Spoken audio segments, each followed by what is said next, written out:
All right, this is Trading for Beginners Part 1. This is to get you understanding what the Forex market is. The Forex market is you're trading currencies, the US dollar, the Japanese yen, euro, Canadian dollar, and pound, British pound, right? So you're buying and selling. You're not trading stocks. You're buying and selling currencies, and there's 7 trillion being traded every day. All right, that's a lot of bread. But people get confused on what pairs to trade. But a lot of these pairs correlate with each other. So if USD, right, is in front of a pair, you are betting if you are betting USD to go up, you are buying this. And if you're betting USD to go down, you are selling this, right? So they all correlate together. So if it's USD yen, that if that's dropping, so is USD CAD, right? USD Swiss franc, right? All these correlate together. If one dropping, they're all dropping as long as USD is in front. All right, you're buying and selling that. The pair to find is based on your trading plan, right? So in beginner and trading for beginners part 2, I'm gonna be showing you trends and how to find a pair to trade for the week. But before I do that, you have to understand Japanese candlesticks. All these are called Japanese candlesticks, and they mean something, right? The bigger the candle, the more the value.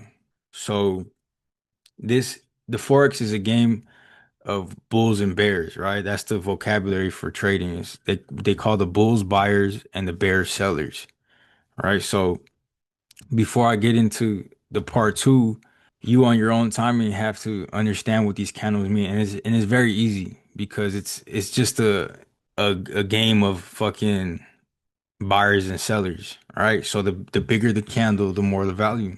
So it's easy to find a trading pair, right? I like to trade a lot of USD because I fucking know about US dollar. Like I live in the US, you know? So everything in front of USD correlates together. So it doesn't matter what pair you're trading, if the USD is in front, if you're if you're buying for the week or selling for the week, they all correlate together. It's based off what pair is showing you your trading plan, what fits you. You know what I mean? So in part 2, I'll show you guys like what I look for. It's very easy, in my opinion. Well, not easy. I'm gonna take that back. It's very simple, you know, but you have to understand Japanese candlesticks, and these mean something. The closing, and to get a better understanding, there's baby pips. Baby pips will show you Japanese candlesticks and how to learn in a written way, you know. So tune into that. Um, I'm also going to be showing you guys how news affects the market. It's very simple how to read news. It's nothing crazy, but that's coming in other videos. This video is going to be part 1, so I don't get too carried away on confusing you guys because there's a lot to learn, but there's not a lot to learn. All right. It's simple. It's simple once you get an understanding of these candlesticks. You have to learn how to read candlesticks so they can correlate with your trading plan and finding a trend to trade. Right. So this part 1 is just explaining Forex, right? You're trading currencies, is not the stock market. And pairs correlate with each other. So it's not difficult to find a pair to trade because a lot of these pairs follow each other. Right? If you're betting for the dollar to drop and the European dollar to go up, you're buying Euro USD, right? So anything with USD on the right side of the pair, you are basically betting against the dollar. So if you're betting against the dollar to drop, you're buying Euro USD and other pairs with USD on the right side. But if USD is on the left side of the pair, all right, you're betting on the dollar to either be stronger or be weaker than the currency on the other side, on the right side. So, what else do I need to get into? Shit. I'm trying not to get carried away.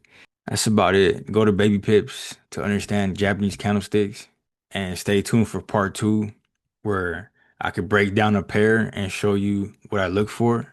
Right? It's all about finding trends and understanding the ranges you are in, right?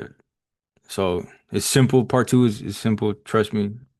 Shit. I think that's about it. But yeah, 7 trillion is being traded every day in this market.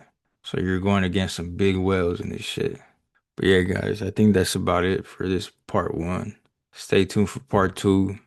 And then part three, I'll be explaining how to read news so it can correlate with your trading plan.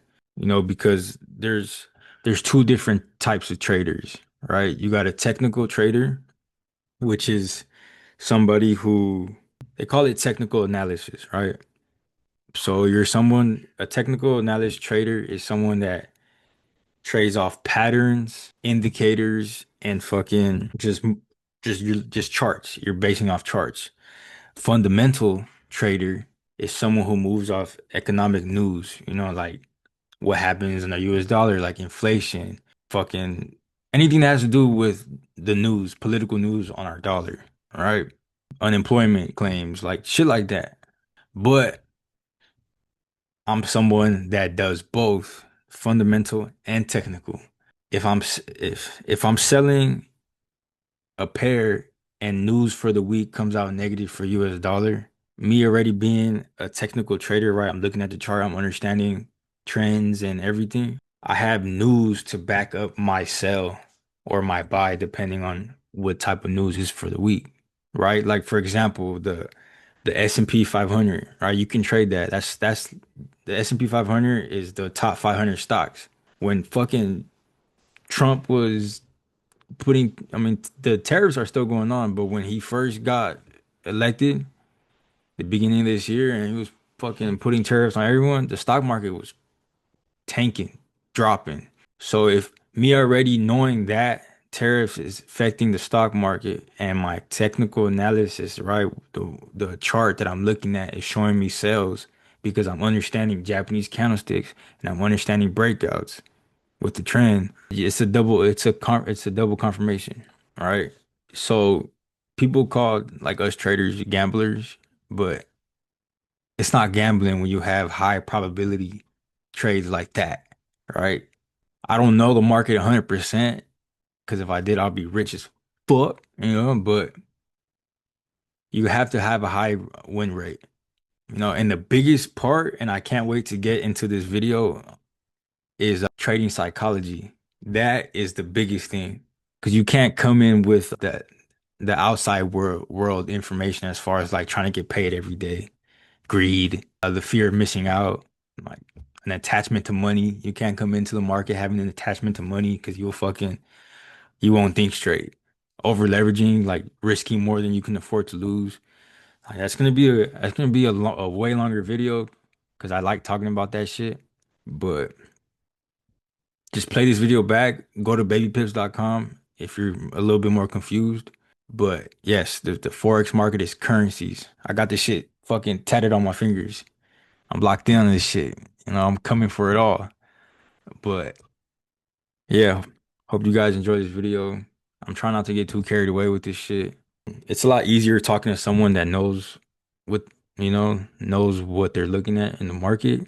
But I'm doing this new thing, trading for beginners. So I'm learning as I go too, not to get too carried away and fucking confuse you guys. But it is an exciting journey. I've been doing this shit for 5.5 years, and I'm not stopping anytime soon. And I really believe anyone could do this. You know what I mean? Especially since I can fucking do this shit. Like anyone could do this shit. And I think anyone should do it. Everybody should do this, if you get a chance.